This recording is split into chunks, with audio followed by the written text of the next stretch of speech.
And I now recognize Senator Young.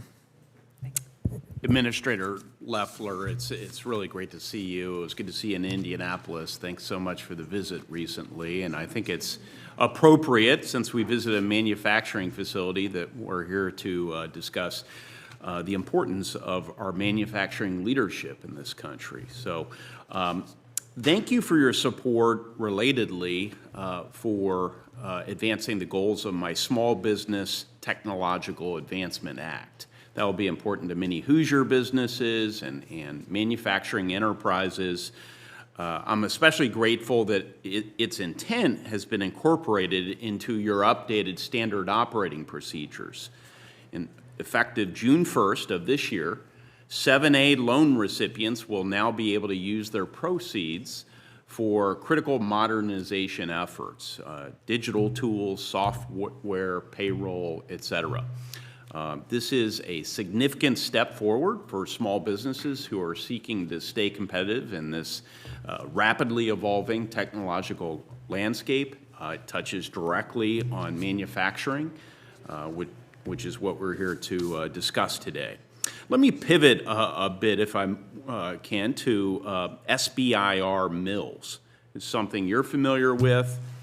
I am sure you are aware SBIR mills are companies that systematically secure numerous SBIR, or Small Business Innovation Research Awards, often focusing more on obtaining grants than on commercializing the resulting technologies.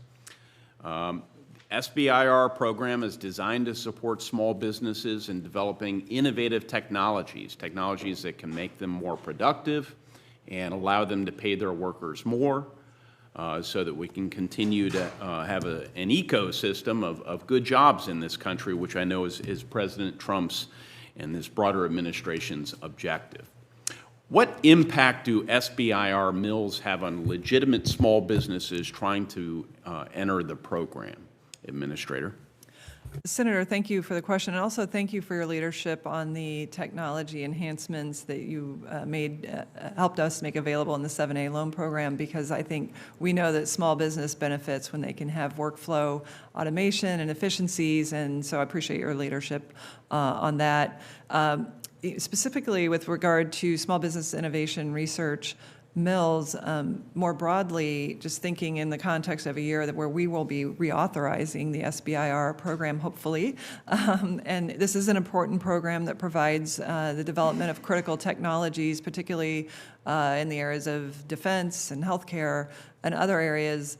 But what we want to make sure is that the program designs as intended and operates for the benefit of American taxpayers and the small business innovation that is occurring, that is absolutely mission critical in many respects to our national security, our war fighters, healthcare and other areas. So when SBIR programs are abused to access grants and funding without delivering the results, that's something that we have to look into. Our team's already evaluating the program effectiveness and the ability to, for us to audit and monitor the participants in the program and the results. Admittedly, that program seems to have been adrift in the last 4 years, and I think we need to put guardrails back on that in terms of being able to access information.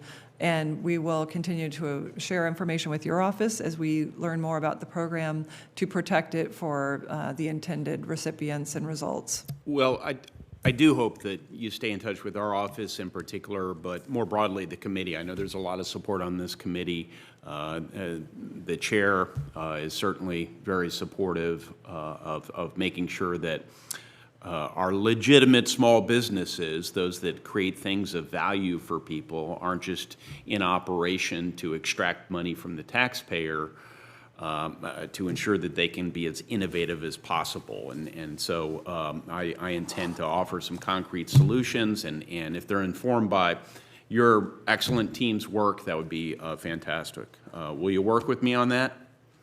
Senator, I look forward to working with you and this entire committee and appreciate the committee's leadership in thinking through that process. Thank you.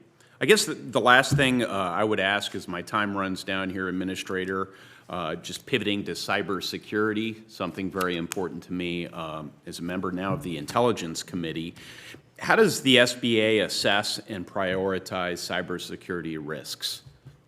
Well, as someone that came out of small business, Senator, I know that for small businesses, it can be a disproportionate cost for them to address that. And through our work across the country in our small business development centers, we hope to bring expertise to bear to make it accessible for small businesses, for them to share that information with their employees so that they're not inadvertently putting their small businesses at risk, and to understand the emerging threats that can be happening, because that threat environment's always changing. And so we'll continue to work with small businesses on the innovation front, whether it's cybersecurity, artificial intelligence, and other innovations, to keep them at the forefront, because they're really having to do a lot more with less, and we are there to support them. Thank you. Chairman?